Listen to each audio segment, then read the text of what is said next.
Very good evening from the KTN News Center. Many thanks for joining us on our weekly political show where we dissect the big political stories that are happening in the Republic of Kenya from different parts of this country. And tonight we are focusing on the county of Wajir, one of the northeastern counties. It is perceived, according to political analysts, to be a battleground county or swing county. Is that the case? Of course, we shall be analyzing that. This show was supposed to be a debate of the gubernatorial aspirants, or some of them at that, who are vying for the gubernatorial position in the county of Wajir, those that are wishing to unseat the governor, Ahmed Abdullahi. But it is not going to be a debate because two of those candidates, or two of those aspirants, have not been able to come to this place. We have only one, the incumbent, so we'll put him to task about some of the things that are happening in politics of Wajir County, and we hope to get his opponents later on. They cancelled in the last minute. So let's start by analyzing, taking a look at a story done by KTN News reporter Hussein Mohammed, who was in the northern counties and filed this report about the political alignments and realignments that are happening in northeastern Kenya. A lot has been said about this so-called negotiated democracy, a big part of the political debate in that part of the country. Let's take a look. Political pundits have reported a perceived feeling of apathy in the upper eastern counties of Kenya. Some have blamed the so-called negotiated democracy as the main cause, to ostensibly protect anyone from being locked out of the political dispensation. An alliance of 7 counties called the Frontier Counties Development Council, FCDC, was formed last year and has been on the ground promoting integrity and trying to swim against the current. Munaweza sema pengine nyuma yangu FCDC ndio, hiyo ni muhimu sana kwa sababu ni muungano. Sisi tulisema kama wa viongozi ya kwamba wakati wa complain na kulalamika imeisha. The umbrella body is meant to transform and uplift the lives of residents in the 7 counties. The Frontier Counties Development Council, FCDC, is seen as an alliance that will address the common challenges facing marginalized communities from the 7 counties.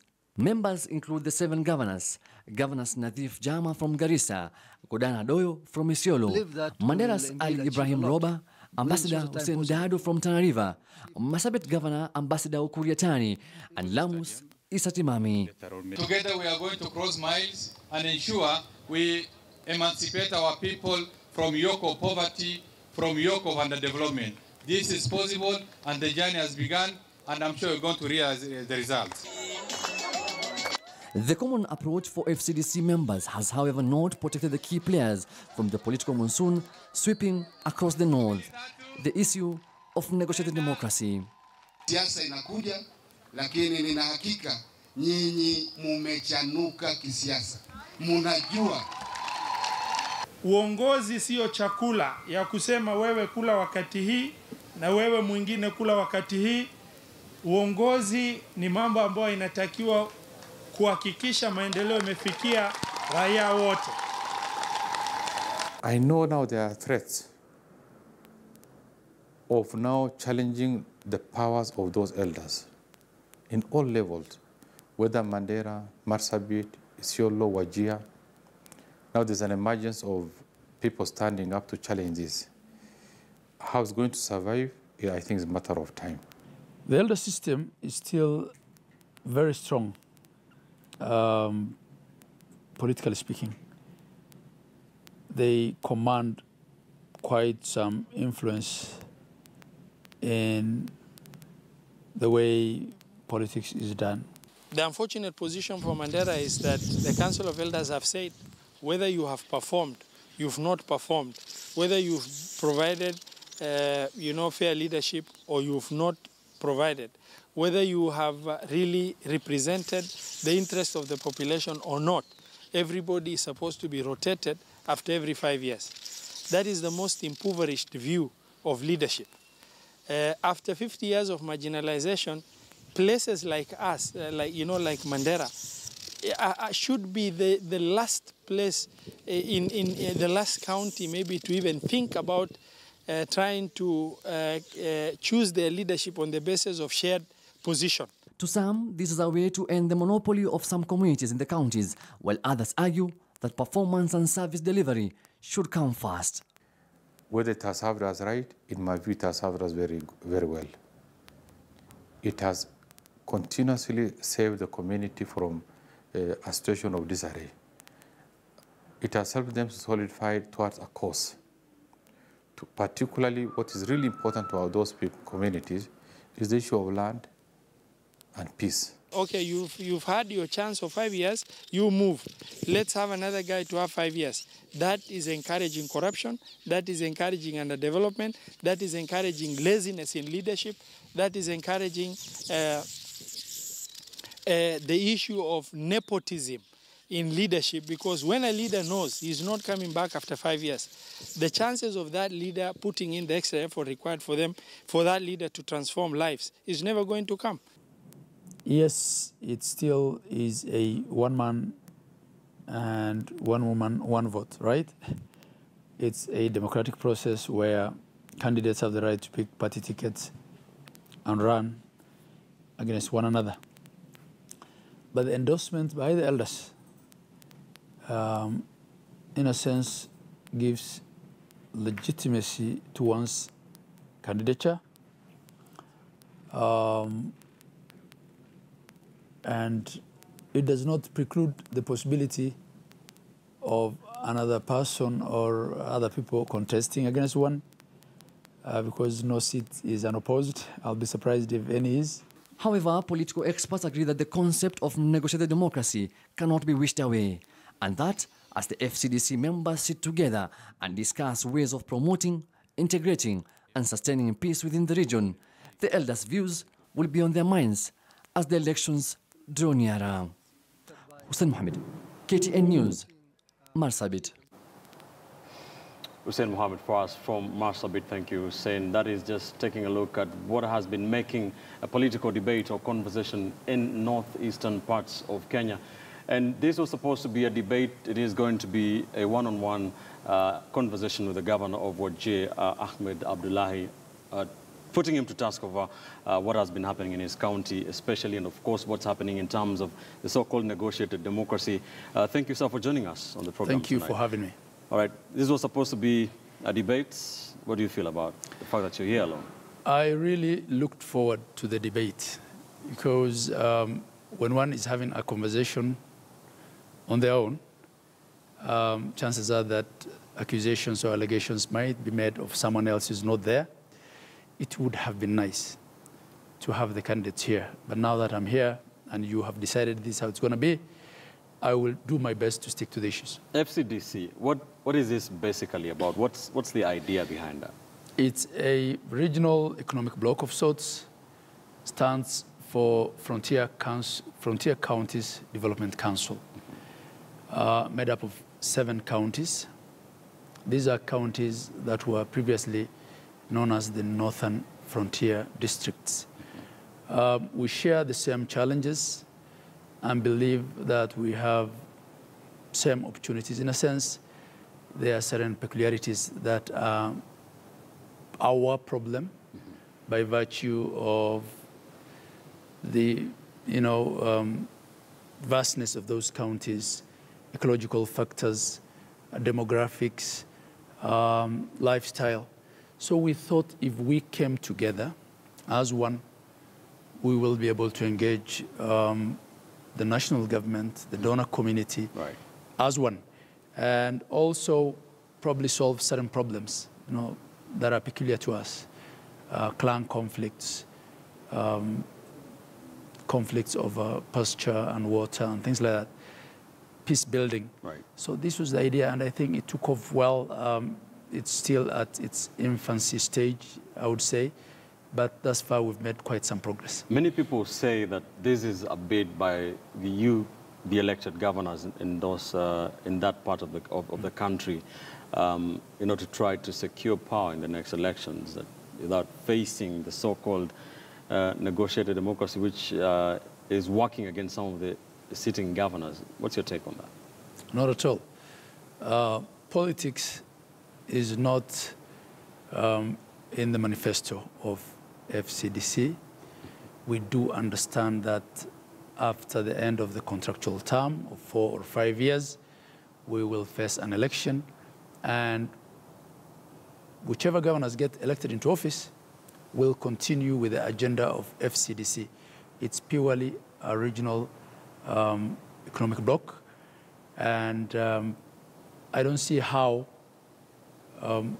FCDC will help one governor get re-elected in the individual county. Yeah.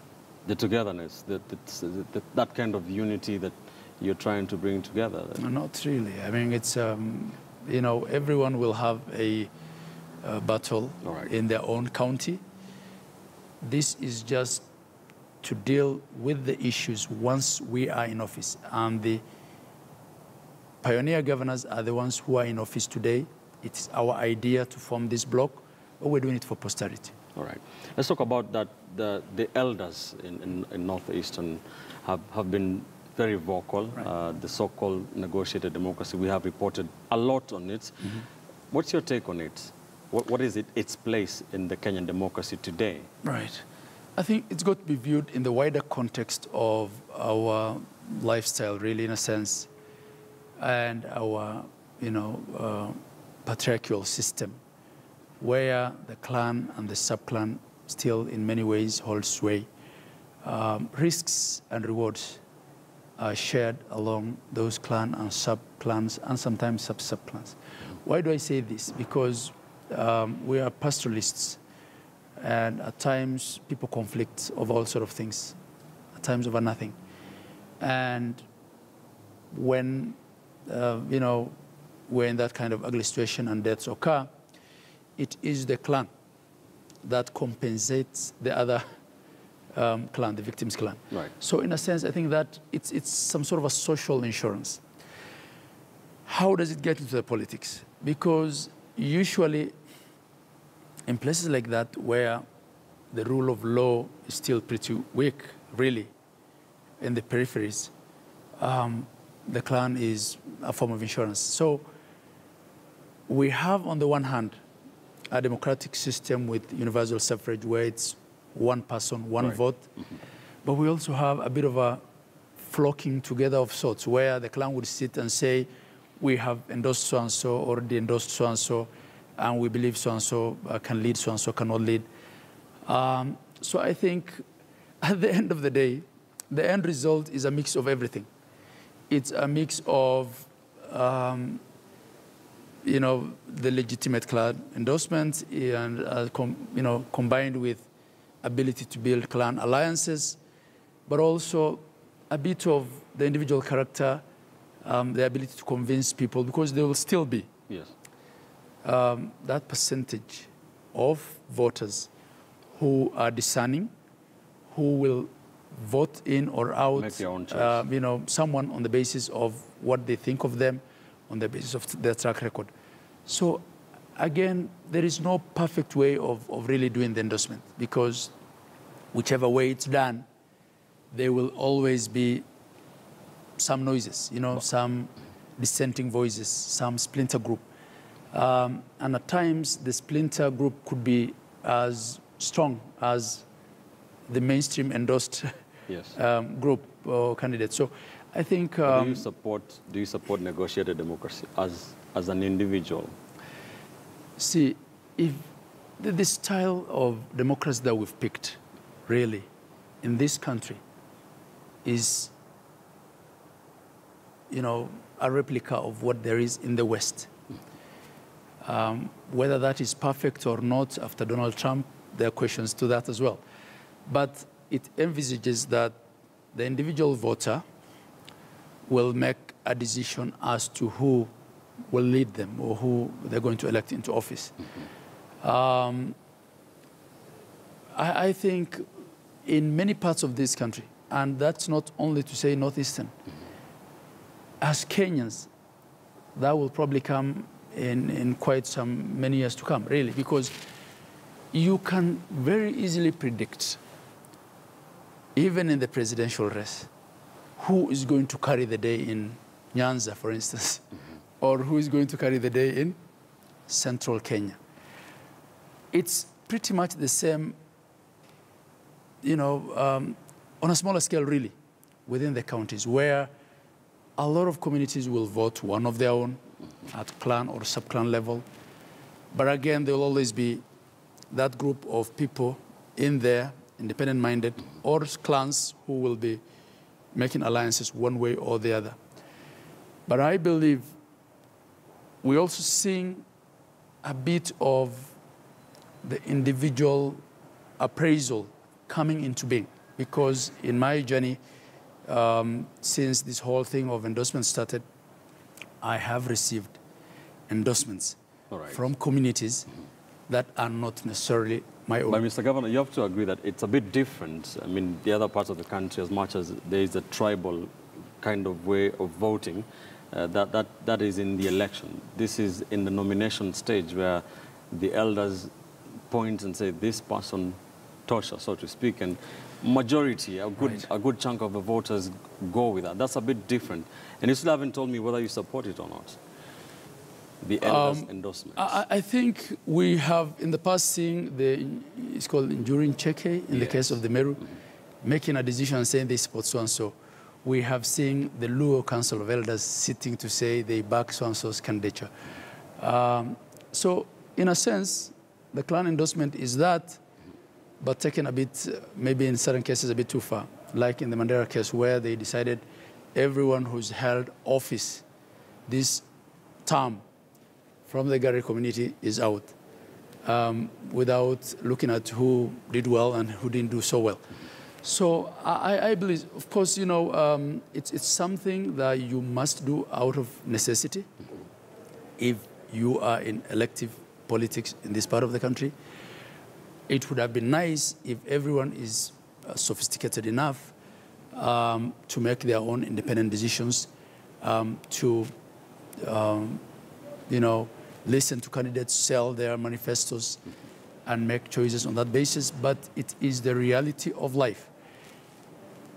In a way, it's also a good check, because I would not think that a community will sit and, of necessity, get it wrong every time, or endorse an irresponsible person, you know, every so often. So, of course, at times the decision could be wrong. All right.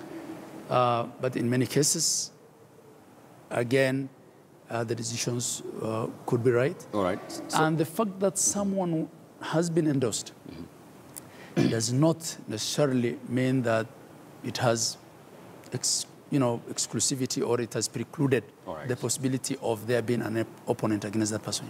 So the elders are not that serious in Wajir as they are in Mandera. If they were against you, if they told you to relinquish your seat, would you accept? If they gave me very good reasons, and if there's unanimity, maybe I would think about it. But in this case, because that hasn't happened, and the mainstream elders of the Degodia community have already endorsed me on account of what I think I have done in the last 4 years, I do not contemplate that situation, so I'm moving on. All right. Fair enough. So we are talking to Ahmed Abdullahi, the governor of Wajir. This was supposed to be a debate. 2 candidates to make 3 of the so-called frontrunners in the gubernatorial race in Wajir were supposed to be here with us. 2 of them bailed out in the last minute. We have to say that for the sake of our viewers who are expecting to hear a discussion on the county of Wajir. And remember, you can join this conversation online on Twitter. You can ask questions. Remember, we're asking you if you think the county government of Wajir, headed by Governor Ahmed Abdullahi, has performed so far the last 4 years or so. Tell us what you think. We shall be putting some of the questions to him later on in this newscast. So let's talk about your development record in Wajir. You have been in power for the last 4 years. What do you think are the issues in Wajir that people want addressed, and how do you think you have performed, before I put my own questions to you? All right. I think I have performed extremely well. I think we have, as a county government, done extremely well. We went in with a manifesto of the things that we wanted to do. My tagline for the election was a pledge of service. And we wanted to show our people that people could, you know, politicians could make promises and fulfill them and face the electorate with actual facts of what has been delivered on the ground. Our challenges are many. This is a region that has been neglected for a very long time. It's a region with, a lot of peculiar issues. As I said, the vastness of the territory, the harsh climatic conditions make it difficult for people to live there generally. But I believe progress has been made. And progress has been made for quite some time, really. Since 2002, when Kibaki came into power, a lot has changed with the introduction of CDF and, and then with the devolution. As a county government, we took on those critical service areas that we thought were very important to our people. Key among them, water. Wajir has no lakes, no rivers, and I've said this in many a forum. Right. And we are dependent solely on deep boreholes. So we set out to drill as many boreholes as possible, as many dams. So that's water. Let me narrow this down. My apologies. What would you say is your legacy the last 4 years? I mean, you're seeking re-election, but for the last 4 years, what would you say is your legacy? What is your legacy project, or what is your legacy? There are many that I could mention, but water is one such. We have, in 4 short years, more than doubled our water sources. These are boreholes and ponds which our people and their livestock depend on. We're talking of about 90 boreholes for the last 50 years. The last I checked, we were doing about 144 new ones that we have drilled over the last 4 years. Over 50 or so dams, probably 60 by now. So this has reduced by more than half the distances that people go for water. So in healthcare, we've done many dispensaries. We've improved many of our facilities. We have recruited more people from a paltry 243 healthcare workers. We are at 800. In infrastructure, we've done roads, bridges, drifts, culverts. Now that you've mentioned that, Mr. Governor, I want us to talk about the roads. A lot of your opponents have questioned the roads that you've done about whether they were priority in the county of Wajir. That is after this quick commercial break. We're going for a short commercial break here on Choice 2017 on KTN News. We are hosting the governor of Wajir, Ahmed Abdullahi. We're putting him to task over the performance of his county government the last 4 years. Also, you can put your questions or comments across online on Twitter at Ben_Kitili. At KTN News, the hashtag is Choice 2017. We are right back after this quick commercial break.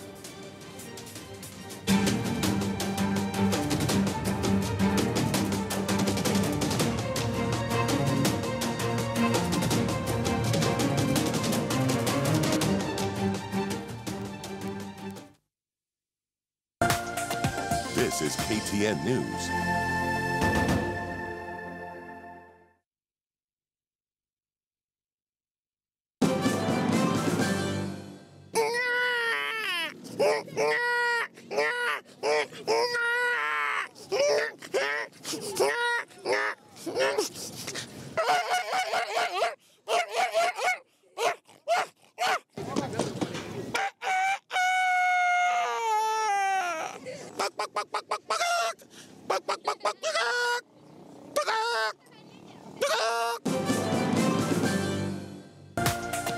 This is KTN News.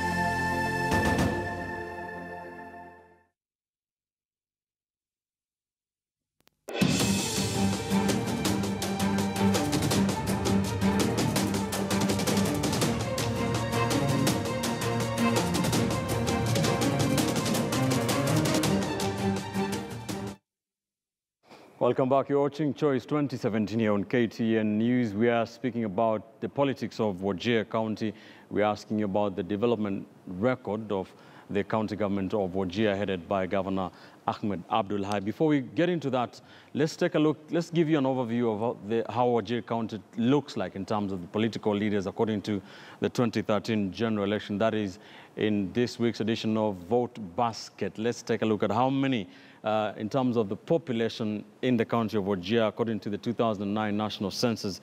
Wajir County has 661 1,941 people. That is according to the census. Registered voters in that county is 118,091. That is the key figure. That is what they will be fighting for. Now, in terms of the constituencies, there are 6 of them parliamentary units. Wajir North has 15,000 voters. Wajir East has slightly more than 19,000 voters. Tarbaj has more than 16,000 registered voters. Wajir West, 23,097. Eldas is the smallest in terms of the registered voters, has 13,086. Wajir South is the largest in terms of registered voters, has 30,256. In terms of the elected leaders in the county of Wajir, of course, Governor Ahmed Abdullah elected in 2013 on an ODM ticket. We have him in studio with us tonight. We have the Senator Abdirahman Ali Hassan, also elected on an ODM party ticket.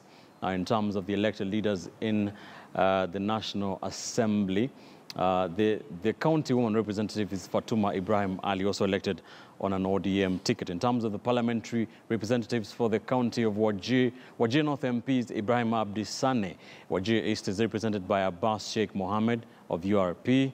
All the 5, most of them are ODM MPs. Tarbaj Mohammed Ibrahim Elmi, ODM.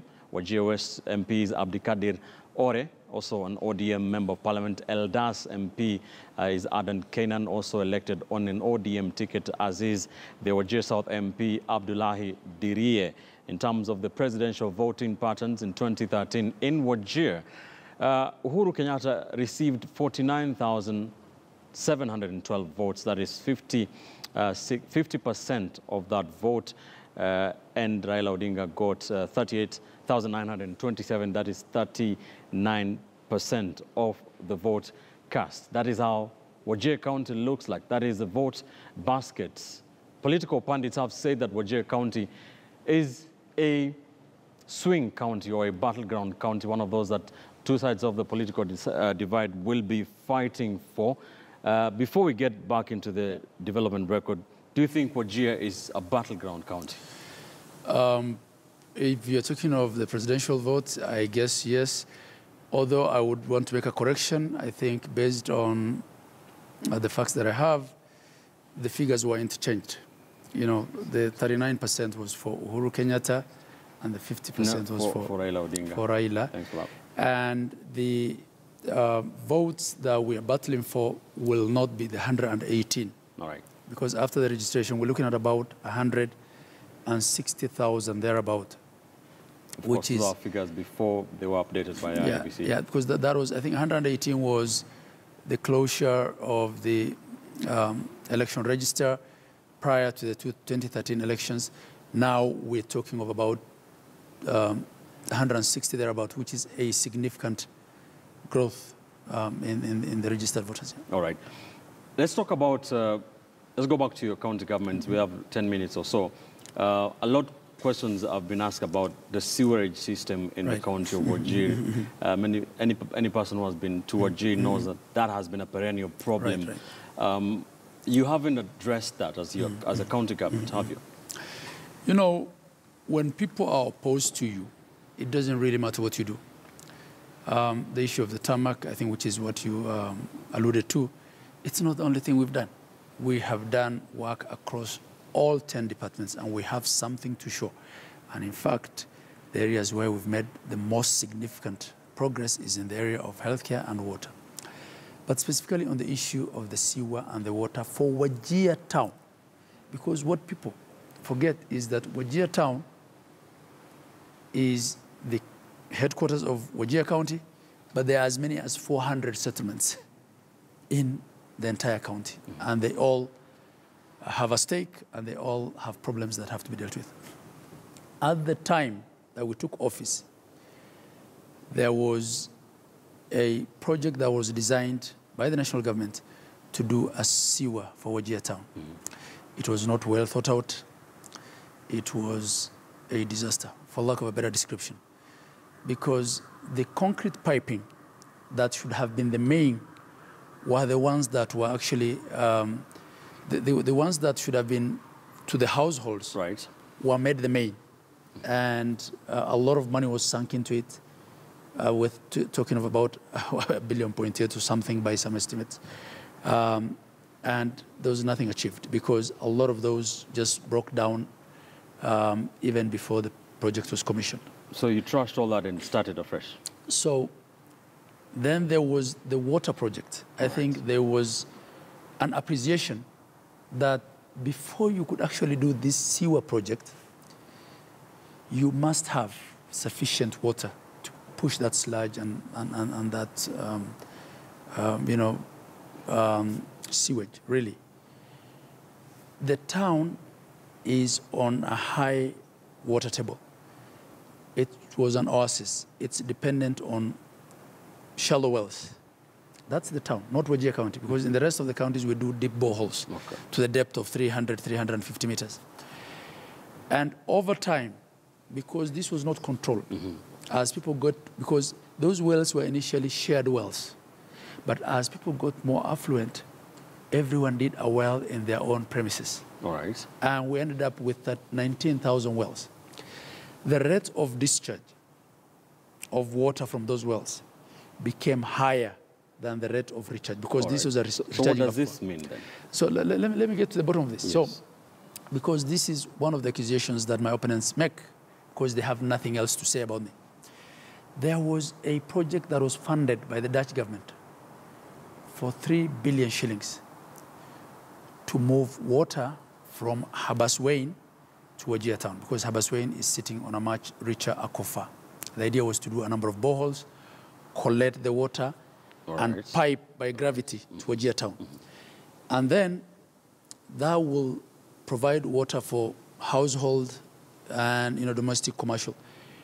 And the water of the wells then can be collected or whichever way and used to flush the sewer. All right.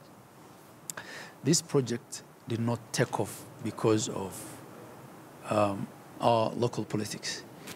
In the run-up to the elections, my opponent, who I suppose will be the major opponent again this time round, made that a political issue. He was saying, no, if this water is pulled from here to Wajir town, your wells will dry. So, all right. So, so the project didn't take off. Because of time. In the run-up to the election. The project did not take off. All right. The project did not take off. It was cancelled because the donor was frustrated. The feasibility study could not be done. And after the bizarre security incident we had at Garissa University, the donor cited security reasons and cancelled the project.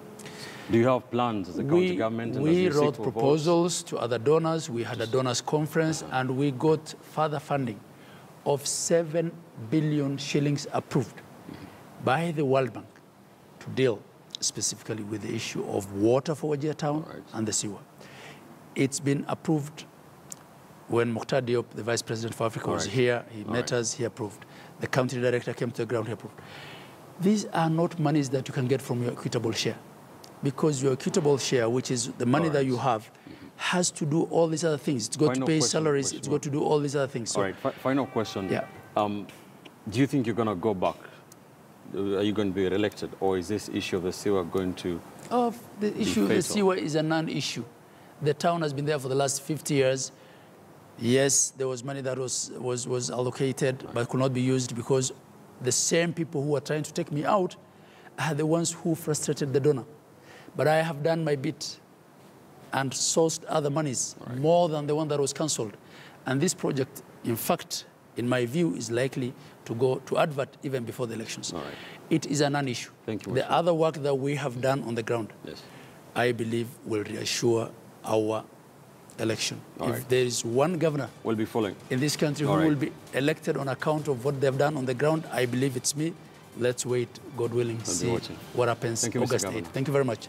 Ahmed Abdullahi, Governor for Wajir County, of course, talking to us about the county and northeastern general, the region's politics in general. Of course, we shall be keeping an eye on Wajir County, his county, what has been termed by political pundits as a battleground county. We shall see how that plays out, especially in the gubernatorial race. Remember, tonight we did invite 2 other aspirants for the gubernatorial race, Ambassador Mohamud as well as Ahmed Mohammed, who is also vying for the governor's position.